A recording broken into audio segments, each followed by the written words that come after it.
ओम सर्वमंगल मांगल्ये शिवे सर्वार्थ साधिके शरण्ये त्र्यंबके गौरी नारायणी नमोस्तुते। सज्जनों, जैसा कि आपको भली प्रकार विदित है, मैं प्रतिदिन आप सभी की सेवा में श्री रामचरितमानस के एक नमः पारायण में से जो मुझे बहुत अच्छा सूत्र लगा, जो आप सबके सामने प्रस्तुत करना चाहिए, मैं उसे लेकर उपस्थित होता हूँ। कल मैंने रामचरितमानस के 5वें नमः पारायण का अध्ययन किया, जिसमें रामचंद्र जी और वाल्मीकि जी के बीच में किया हुआ संवाद, सुमंत्र जी का अयोध्या लौटना और राम जी को मनाने के लिए भरत गुरु माताओं सहित नगरवासियों का चित्रकूट के लिए प्रस्थान इत्यादि पावन प्रसंगों का उसमें वर्णन है। सभी पावन प्रसंग हमारे लिए अनुकरणीय हैं, हमें शिक्षा देने वाले हैं। किंतु मैं आज जिस प्रसंग की चर्चा करने वाला हूँ, वह है महर्षि वाल्मीकि जी और रामचंद्र जी के बीच में किया हुआ संवाद। यहाँ पर मैं हमेशा कहा करता हूँ कि रामचरितमानस का अध्ययन करते समय हमें यह विचार करना चाहिए कि हम रामचंद्र जी को नर के रूप में स्वीकार करें या नारायण के रूप में। तो यहाँ पर मैं कहना चाहता हूँ, हमें अधिकांश प्रसंगों में यदि हम रामचंद्र जी को नर के रूप में स्वीकार करते हैं तो हमें सीखने को बहुत कुछ मिलता है। किंतु कुछ ऐसे प्रसंग भी हैं जहां हमें उन्हें नारायण के रूप में ही स्वीकार करना पड़ता है। जैसे मैं एक बात कहूं आपसे कि जिनका सुबह सुबह राज्याभिषेक होने वाला था और उनका वनगमन हो गया, इसके पश्चात भी उनके चेहरे पर कोई शिकन नहीं आई। अब यदि यह काम नारायण ने किया है तो कौन सी बहादुरी की बात है, इसमें क्या खास बात है। किंतु यदि नर होते हुए यदि किसी मनुष्य के साथ ऐसी कोई घटना घटी, इसके बाद भी उसके ऊपर कोई प्रभाव नहीं पड़ा, तो वह अभिनंदनीय है।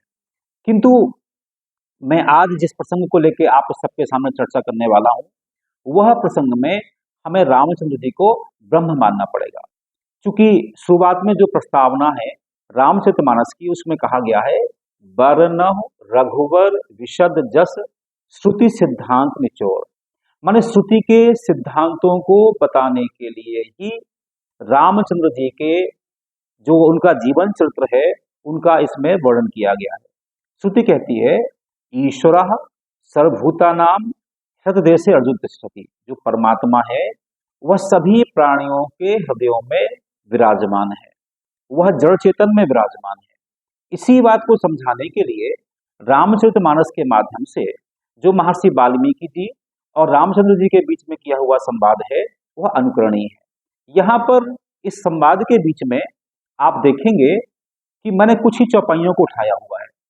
अब यहाँ पर यह है कि यदि हमारा आचरण में श्रुति के सिद्धांत समाहित हैं, तो फिर हमें किसी मंदिर में जाने की आवश्यकता नहीं, और यदि वह जो सिद्धांत हमारे अंदर विद्यमान नहीं है तो फिर मंदिर का जाना भी व्यर्थ है। यहाँ पर छोटा सा प्रसंग है।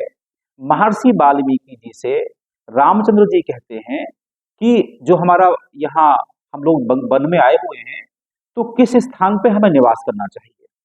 छोटी सी बात, वह कह देते हैं आपको चित्रकूट में रहना चाहिए।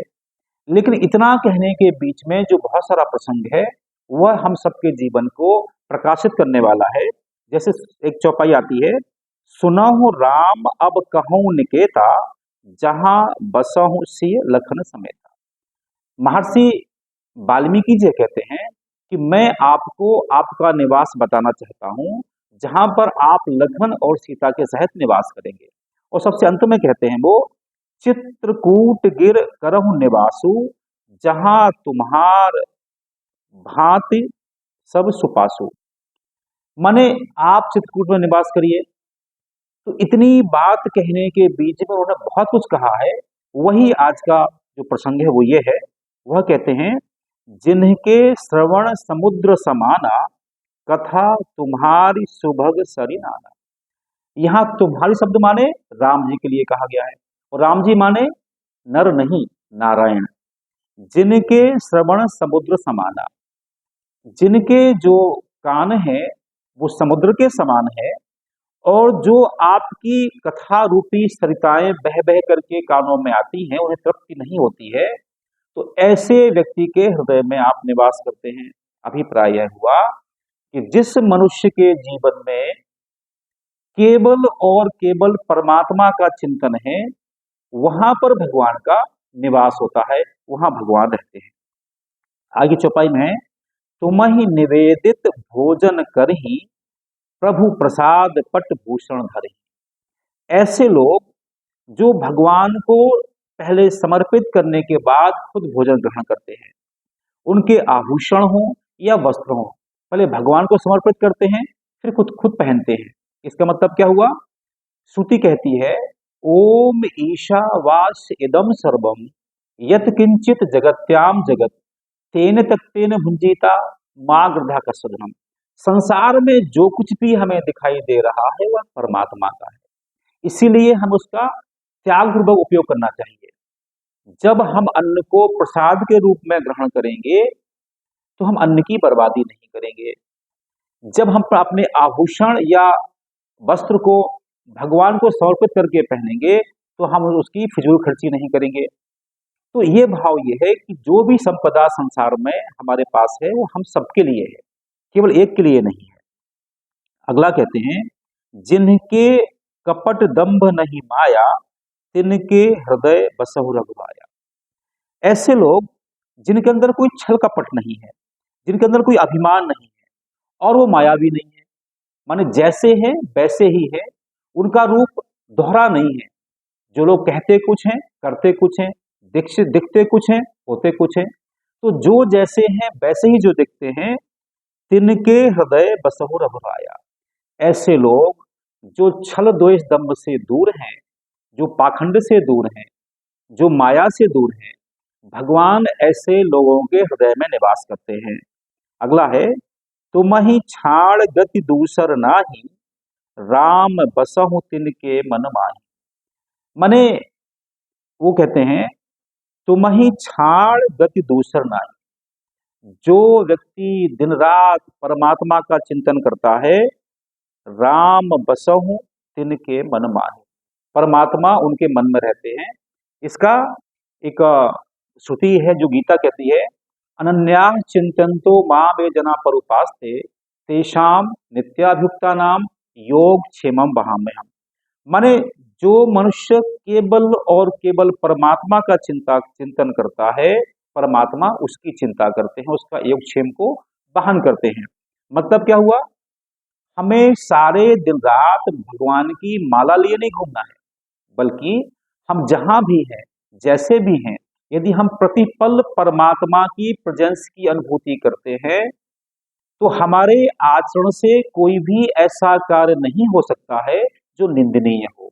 जो भी होगा वो अभिनंदनीय ही होगा, क्योंकि हम परमात्मा की प्रेजेंस में कोई गलत काम करेंगे ही नहीं। तो अभिप्राय ये है कि ऐसे लोग जो प्रतिपल प्रतिक्षण परमात्मा की अनुभूति करते हुए जीवन को आगे बढ़ाते हैं, भगवान उनके हृदय में निवास करते हैं। और अगली बात है, जे हरसहि पर संपत्ति देखी दुखित होए पर विपत विसेखी। अभिप्राय यह है, जो सबके सुख में अपना सुख मानते हैं और जो दूसरे के दुख को अपना दुख मानते हैं। हम लोग सुबह से या कभी भी प्रार्थना करते हैं, ओम सर्वे भवन्तु सुखिनः सर्वे सन्तु निरामया। माने हमारी संस्कृति का प्राण यही है, सबका कल्याण हो, फिर उसके पीछे मेरा कल्याण हो। जब सबका कल्याण होगा तो हमारा कल्याण स्वतः हो जाएगा। अभिप्राय यह है, जो मनुष्य सारे संसार का सुख चिंतन करते हैं, सबका कल्याण चाहते हैं, परमात्मा उनके हृदयों में निवास करते हैं। मैं अंतिम अपनी पंक्तियां कह के अपनी बात को पूरा करूंगा। ईश्वर नहीं रहा करता है मंदिर की दीवारों में, ईश्वर नहीं रहा करता है मंदिर की दीवारों में, उसे विचरते हमने देखा मानव के दीदारों में। मैं इन्हीं शब्दों के साथ अपनी बात पूरी करता हूँ। ओम शांति।